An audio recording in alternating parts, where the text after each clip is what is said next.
Hello, everyone! We are back with the Death to the Review show. We went away for a little bit because of COVID. But we're back. We have a bunch of releases lined up that we want to review, and hopefully this will be a weekly thing again. I think we're going to try to stick to Mondays, but we'll see. Today, we're going to be talking about Castling's release, Memorial Cards. It's a full-length album. It was recorded and mixed by Casey Dawson at Wachusett Recording. It was mastered by John Brown. The artwork was by Madison Umbrello. And it's basically the shit. I really enjoy Castling. They're very good friends of mine, and we met them at a Battle of the Bands at a Newbury Comics, which, if that isn't a story in and of itself, I don't know what is. But if you don't know anything about Castling, they're kind of like if Taking Back Sunday met The Cure, but with all the fun, like, modern band things of, like, the stop and go, and, like, they're super hooky. They're really big on the really, like, vibey chorus sounds, and but also the way that Dave, their singer, sings is very Taking Back Sunday, and the way a lot of their melodic guitar parts reminds me a lot of it. Let's get into the review. Memorial Cards is a 10-song album. It starts off with a sick intro track that really sets the precedent of what I love about Castling, which is they are just a fucking guitar band, dude. There's not a bad tone in this entire album. The production is really, really good on the guitars and just the bass tone. If you haven't seen them live and you haven't experienced it, they take their pedals very, very seriously and their amps very seriously, and it shows. It works. They sound huge and awesome, and it just carries this whole album and really brings all of the emotion out of it and all the highs and lows that you feel while listening to it lyrically and vocally as well. The guitars just give all of that drama and really build a wonderful room for everything to live in. One of my favorite songs on the album is Head First, which I think is like the best example of that. It is just the hook of all hooks. Like, it is just a riff and a hook and a half, my guy. Like, it sounds awesome. They did a really good job with it. I've seen it live a bunch of times. It has kind of a microwavy vibe, but also still has that, like, Taking Back Sunday Cure thing that, like, I just, like, always kind of put Castling in.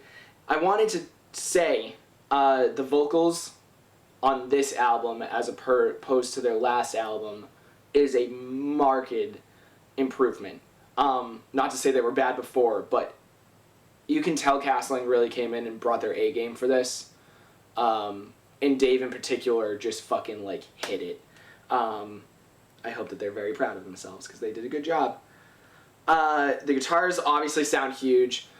I really like the dichotomy in the guitars, that when things are chuggy, they're chuggy, and it is very, very warm and fat and round.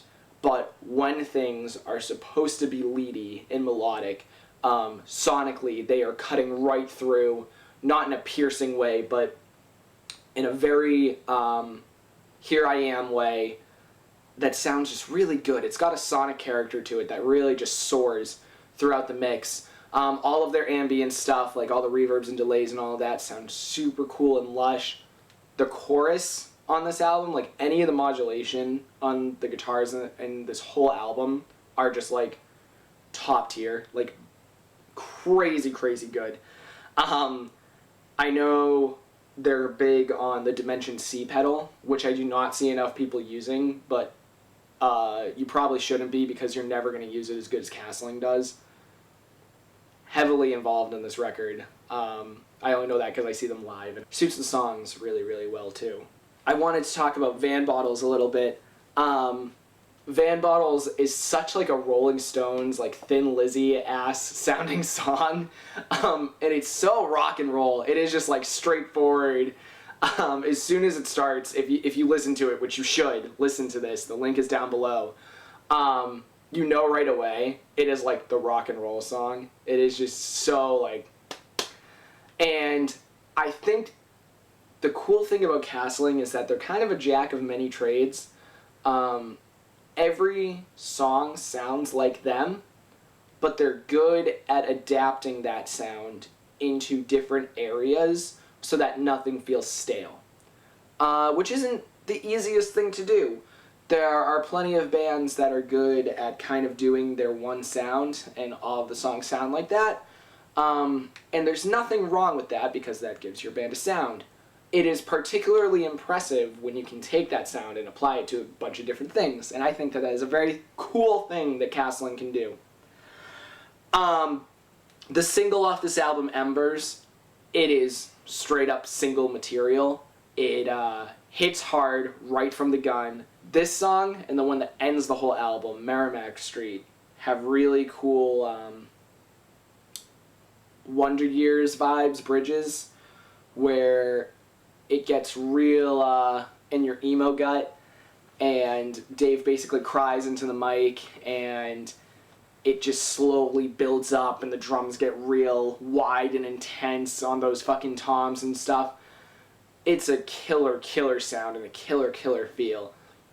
Specifically in Merrimack Street, compound that with the lyrical content, where Dave is comparing funerals to high school reunions and vice versa, and how much they miss everyone, and how macabre that can all be. The ability that Dave has throughout this record to really cry into the mic and really just straight from the gut, straight through the heart, put out what they're feeling is extremely moving. Hello, card. You don't always get that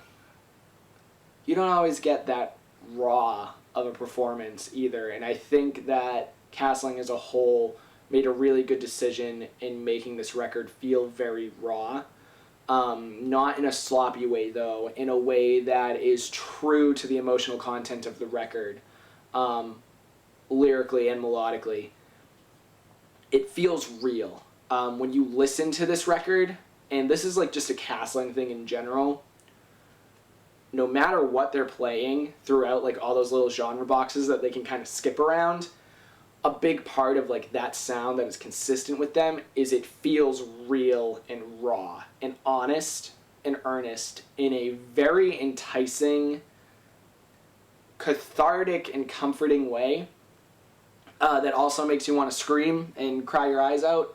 Overall, I think this record is huge for Castling. I hope to see them around a lot more. I feel like Castling does not play enough shows, and I wish they played more shows. I want to see Castling all the time. And if you are out there and you're like, yo, it's COVID, wait till it's not COVID, and then book Castling with your band. Because they deserve the world. They're a bunch of good, fantastic kids. And very cool musicians who are doing something that not a ton of people are doing right now. That's all I have on that. I have been Trevor Sullivan, your host, and this has been the Death to the Review show on the Death to the Scene network. Thank you for sharing your time with us.